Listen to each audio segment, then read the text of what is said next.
ఓం శ్రీ శివాయ గురవే నమ. శ్రీ మహాగణాధిపతయ నమ. శ్రీమదాంధ్ర మహాభారతం కవిత్రయ విరచితం శల్యపర్వం. కృతికర్త తిక్కన సోమయాజి. అమృతవర్షిణ ధారావాహిక 220వ రోజు తత్వదర్శిని కార్యక్రమానికి ఆధ్యాత్మిక ప్రవచకులు మీ దీకొండ చంద్రమౌళి రసజ్ఞులను ఆహ్వానిస్తూ స్పందనలను ఆకాంక్షిస్తూ, అయ్యా శల్యపర్వానికి ఇది 3వ రోజు. నిన్నటి వరకు మనం ఎవరెవరు మిగిలి ఉన్నారు ఇరుపక్షాల్లో సంజయుడు ధృతరాష్ట్రునకు వివరిస్తూ ఉన్నాడు. అంతవరకు వచ్చి చెప్పుకున్నాం.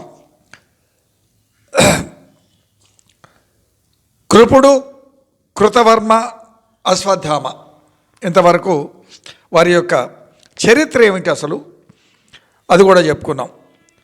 ఆపై కృపాచార్యుడు దుర్యోధనులకు హితోపదేశం చేసే విధానాన్ని మనం ఇప్పుడు ముచ్చరించుకుంటూ ఉన్నాం.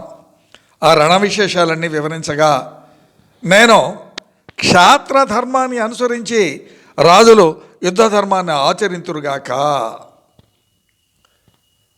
నా మాట విను, అది ధర్మం అన్నాడు. కృపాచార్యుల వారు దుర్యోధనుడికి చెప్తా ఉన్నారు, బలాబలాలు ఎరిగి తీరవల కదా, ఇది సంధి చేయవలసిన సమయం, కానీ రణం కొనసాగించటం ఉపయోగం లేదు. కారణం లేని శత్రుత్వము, దీనివలన వచ్చినటువంటిది ఈ యుద్ధం. కాబట్టి భరతవంశ శ్రేష్ఠులు అపారంగా మరణించారయ్యా ఈ రణం కారణంగా. దీర్ఘ కోపం నాశన హేతువు. కాబట్టి సుదీర్ఘమైనటువంటి కోపాన్ని చదించాలయ్యా. ముందు నిన్ను నువ్వు రక్షించుకోవాలి కదా, అది చాలా ముఖ్యం కదా అని అన్నాడు కృపాచార్యుడు. ఇదంతా ఎవరికి చెప్తున్నారు? ధృతరాష్ట్రునికి విన్నవిస్తూ ఉన్నాడు. ఆ వివరణ అంతా కూడా వినలేదు, దుర్యోధనుడు వినలేదని కూడా చెప్పాడు. ఇంకా ఏం కొనసాగిస్తున్నాడు ఈ విధంగా. శ్రీకృష్ణుడు సంధి కాదనడు. ఆయన మాట పాండవులు జవదాటరు. నేను యుద్ధానికి భయపడి ప్రాణభయంతో నీకు ఈ విధంగా నేను చెప్పట్లేదు, నీ హితం కోరి ఇదంతా కూడా నీకు చెప్తా ఉన్నాను అన్నాడు కృపాచార్యుడు వారు. దుర్యోధన, నా పలుకులు ఆకరణించు అని కొనసాగిస్తూ ఉన్నాడు.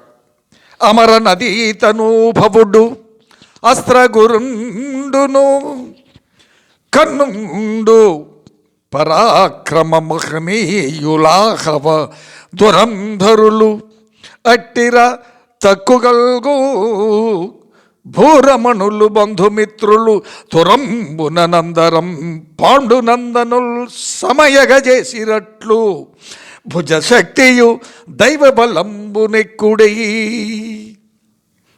దుర్యోధన, జాగ్రత్తగా విను, నా మాటలు ఆచరించు. అమర నదీతనూభవుడు అస్త్రగురుండును కన్నుండున్ పరాక్రమ మహనీయలాఘవ దురంధరులు. ఎవరు తక్కువ ఉన్నారయ్యా? భీష్మ, ద్రోణ, కర్ణులు. వారేం తక్కువారా? మహాపరాక్రమోపేతులే కదా. ఆపై మిగిలిన రాజులు, వారి యొక్క బంధుగణం రణ కోవిదులే కదా, ఎవరూ పిరికివారు కారు కదా, నీకు తెలుసు కదా. కానీ వారందరూ ఏమయ్యారు? వారందరినీ పాండవులు తమ యొక్క భుజబలం చేత, ఆపై దైవబలం తోడవగా సంహరించగలిగారు కదా. కాబట్టి ఇప్పటికైనా నా మాటలో మన్నించు, అంతేనా? వెరవును లావును గల్గు వీరులు పోరులబడ్డ హీనతం బొరసిత మస్త్ర శస్త్రహతి భూవర చిక్కినవారు నొల్లబోయి విను పాండురాజు సుతులేవురు కంటికి రెప్పచందమై హరితమంగాబగా హరి తమంగాబగా వెలసి రక్షిత దేహ విలాస సంపదన్ అస్త్ర శస్త్ర గాయాల వలన ఉపాయం బలంగల వీరులు ఈ 17 దినముల పోరులో నీలగగా మన వైపు వారంతా మహామహావీరులంతా తగ్గిపోయారు. మనమంతా బలహీనపడ్డాం, మిగిలిన వీరులు మూర్ఛిల్లారు.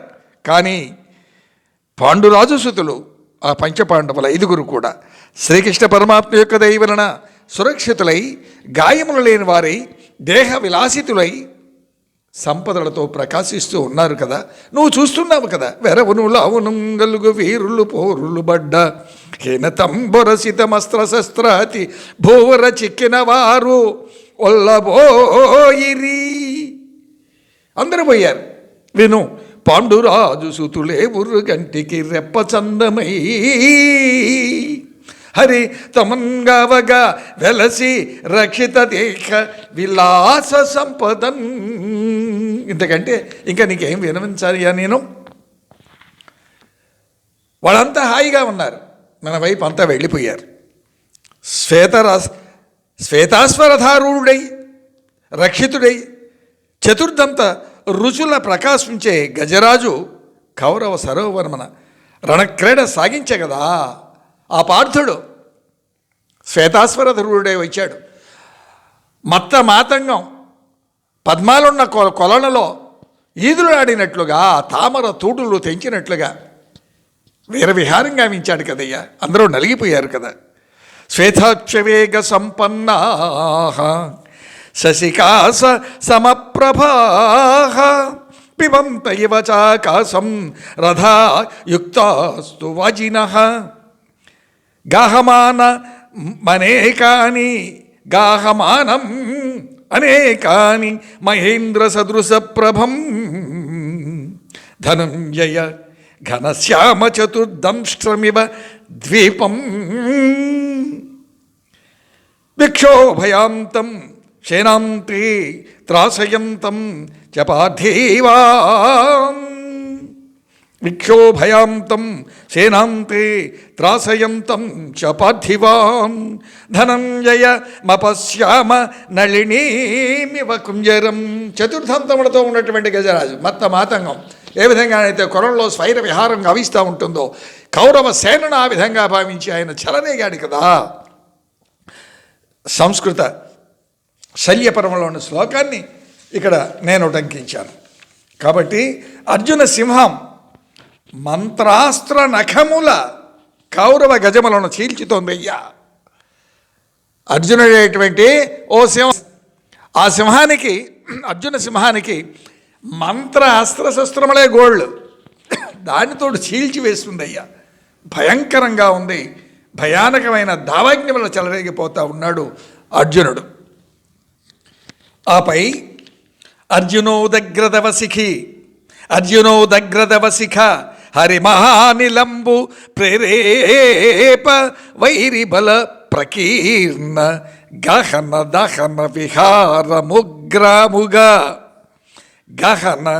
దహన విహారముగ్రముగ జలుపం తేరి చూడను రాకున్కి తెల్లమధిపా. అర్జున దావాగ్ని ఏ విధంగా ఉందండి? కృష్ణ పరమాత్మ అనేటువంటి వాయువు ప్రేరేపింపబడి అసలే దావాగ్ని, ఆపై వాయువు తోడైంది, ప్రచండ వాయువు. అది కృష్ణుని యొక్క దయా దాక్షిణ్యములు, కరుణా కటాక్షములు. అది ప్రేరేపింపబడి శత్రు సైన్యమే కారడవి అయితే దాన్ని దహించి వేస్తుంది కదా ఆ దావాగ్ని. శత్రువులు తెరిపార చూడజాలరయ్యా. అదే జరిగింది, ఇక జరగబోతున్నది కూడా అదే. కాబట్టి నా మాట వినం. ద్రోణుడు సూతనందనుడు ద్రోణతనూజుడు నేను శల్యుడు ద్రోణపరాయణత్వమున దర్పము సూపగా నీవు తమ్ములు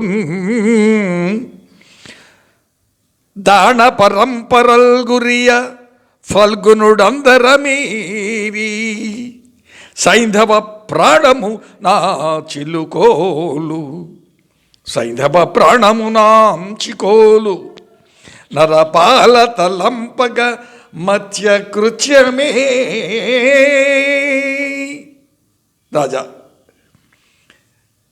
ద్రోణ, కర్ణ, అశ్వత్థామ, నేను, శల్యుడు, నీవు కూడా ఉన్నావు.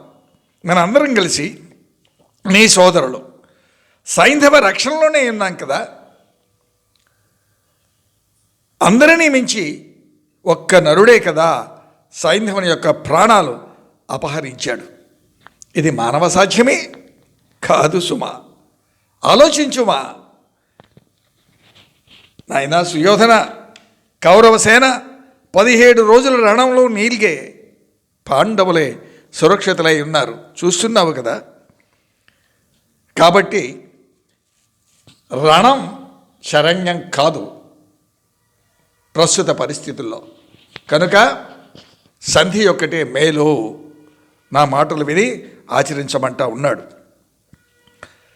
17 రోజుల రణంలో నీలిగా పాండవుల సురక్షితులని కృపాచార్యుడు ఇరుపక్షాల బలాబలాలన్నీ కూడా వివరించాడు.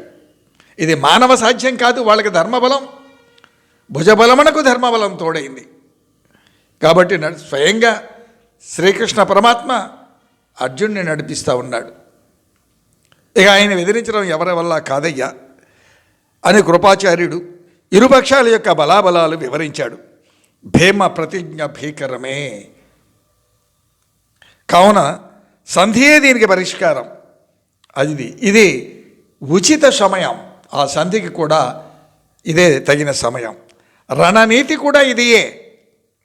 అలవిగాన చోట అధికులం అనరాదు. కాలమాన పరిస్థితులు ఎరిగి ప్రవర్తించాలి కదా. నా యందు అలుగురాదు సుమా. ఇంత నిష్కర్షగా, నిర్ద్వంద్వంగా, ధైర్యంగా, ధర్మబద్ధంగా విశేషించి మాట్లాడితే భయపడి చెప్తున్నాడు అనుకుంటాడు. తన ప్రాణాలు దక్కించుకోవడానికి మాత్రమే ఇలా చెప్తున్నాడు అనుకుంటాడు. కాబట్టి నాపై అలుగురాదన్నాడు కృపాచార్యుడు. నిష్కారణ వైరమేళ, నిష్కారణ వైరమేళ. ఓ మనిషి, ఈ సభ్య సమాజంలో వింటున్నావు కదా, ఆలోచించు, ఆచరించు. బలాబలాలు ఎరిగినటువంటి యుద్ధమే తగినది. అభిజాత్యాలు కూడవు సుమా. మూర్ఖత్వం అంటకంటే కూడదు. అధర్మ ప్రవర్తన నాశన హేతువు. భారతంలో ఉన్నదే ఎక్కడైనా ఉంది, భారతంలో లేనిది ఎక్కడా లేదు. అది పాలిత వ్యవస్థలలో వీళ్ళని అంటిపెట్టుకున్న నేరానికి అమాయకులు, రథ గజ తొరగాలు, నోరు లేని మూగజీవాలు వీళ్ళని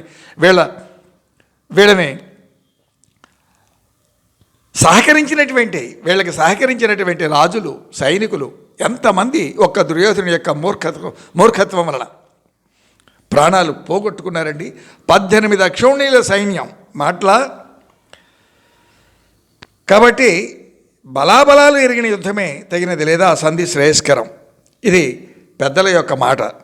కాబట్టి సంధియే ఉచితం. దీర్ఘకాల కోపం లేదా వైరం అసమంజసమో, అది అధర్మం కూడా, అది నాశన హేతువు. నిన్ను నీవు రక్షించుకోవాలి కదా ముందు. ఆపై నీవంటూ ఉంటే ఈ భోగం, ఈ భాగ్యం, ఈ రాజ్యం, ఈ ఏలుబడి కదా. ఒక్క నీకోసం ఇన్ని వేల మందిని చంపేయటం, చంపిన తర్వాత కూడా ఆలోచన లేకపోవటం. ఇవాళ వైరస్లు పుట్టుకొస్తున్నాయి. వీళ్ళకి, ఈ దుర్యోధనుడికి, ఆ ధృతరాష్ట్రునికి ఏమన్నా భేదం ఉందా? కలియుగంలో ఆలోచించాలి సీతారాం. దుర్యోధనుడు కలిపురుషుడు. అది కరోనా కావచ్చు, మరొక వైరస్ కావచ్చు. ఆంగ్లంలో చెప్పాలంటే ఇదేదో బయోవారట. మనుషులు ఏం చేయక్కర్లేదు, పురుగులను పంపిస్తారు. ఆ వైరస్లు, ఆ సూక్ష్మజీవులు అవి చంపేస్తాయి. హాస్పిటల్లో చేరతారు, 2 కోట్లు బిల్లేసి శవాన్ని ఒప్పచెప్తారు. ఎవరు మూటగడుతున్నారు? ఏం మూటగడుతున్నారు? ఎందుకు? ఈ పాలనా వ్యవస్థ, పాలిత వ్యవస్థ ఎటు పోతుంది? ఆలోచించాలి సీతారాం. కాబట్టి నువ్వు అంటూ బ్రతికుంటే కదా ఈ భోగభాగ్యాలు. ధర్మరాజు ఒక్కనాటికి కాదనడు. పెద్దల యందు సేవా నిడతాడయ్యా. మీ నాన్నగారిని, అమ్మగారిని పూజిస్తాడు, సేవిస్తాడు. నా మాట విను. శ్రీకృష్ణుడు కూడా సంధి కాదనడు. ఆయన మాట పాండవులు మీరడు, జవదాటరు. కాబట్టి నీ యొక్క ఉప్పు తిన్నాను కనుక నీ హితం శుభం కోరి నా ఈ పలుకులు మన్నింపుమా అన్నాడు కృపాచార్యులు వారు. అంత దుర్యోధనుడు అంటాడండి, గాఢమనేటువంటి నిట్టూర్పు విడిచి, ఓహో బ్రాహ్మణోత్తమ, మీ మనస్సు నేను ఎరుంగుదును. నా రక్షణ కొరకే కదా మీరు ఈ విధంగా పలికినది. మీరు నా రక్షణే కోరేవారని నాకు తెలుసు. కానీ సంధి కార్యము పొసగదు. ఎందుకంటారా? మాయాజూదం మనసు తంతుంది, చెబుతుంది. ఇది నిదర్శనం చూడండి. దెయ్యాలు వేదాలు వల్లిస్తున్నాయి. తనకు తనుగా అన్వయించుకొని దేన్నైనా తన వైపు నుంచి చూసి మాట్లాడే రీతి ఎలా ఉంటుందో ఇక్కడ మనకు ద్యోతకం అవుతుంది. మాయాజూదం, రాజ్యాపహరణం, ద్రౌపదిని అవమానించడం, శ్రీకృష్ణుని తిరస్కరించడం, రాయభారంగా వస్తే ద్రోణ, కర్ణ, శల్య, కృతవర్మ, అశ్వత్థామాది అనేకులతో కూడి ఒంటరి అభిమన్యుణ్ణి పద్మవ్యూహంలో అధర్మంగా సంహరించడం, దుశ్శాసనుని యొక్క రక్తం భీముడు గ్రోలగా చూసి తొడలు విరిచెదరన్న భీమ ప్రతిజ్ఞకు బెదరలేను కదా. ఇది అసలు దుగ్ధ. ఇంద్రుని చంపాడు, కానీ ఆ దుశ్శాసనుని రక్తం గ్రోలాడు కదా, పగ తీర్చుకోవాలి. సంధి పొసగదు రణమే శరణ్యం, అంగీకరించబా. ఈ వైభవం, పరాక్రమం, కీర్తి స్థిరం కావు. ఏమండి, ఇది కుహనా లౌక్యం అనాలా, ఇది విరక్తి అనాలా, పగనాలా? స్వర్గంలో భీష్మ, ద్రోణ, జయద్రథాదులు ఉన్నారు కదా, జయద్రథుడు మున్నగవారు ఆ బంధుగణములతో చేరిటే సముచితం. స్వస్తి ప్రజాభ్యపరిపాలయంతాం న్యాయేన మార్గేణ మహిమహీష గోబ్రాహ్మణేభ్య సోమస్తు నిత్యం లోకా సమస్త సుఖినో భవంతు. ఏతే సర్వం శ్రీ సీతారామచంద్రచరణారవిందార్పణమస్తు. ఓం శాంతి శాంతి శాంతి. అయ్యా, శివాజ్ఞగా శ్రీ వెంకట రామనారాయణులకు సమర్పించబడుతున్నటువంటి ఈ కార్యక్రమాన్ని ఆదరించే ప్రార్థన. శ్రీ రామాచార్యులను సబ్స్క్రైబ్ చేయమనవి. అలాగే గడప లోపట కులం, గడప దాటితే హిందువులం. ధర్మం రక్షతి రక్షిత. నినాదములతో కాదు, ఆచరణతో ధర్మం రక్షించబడుతుంది. సీతారాం.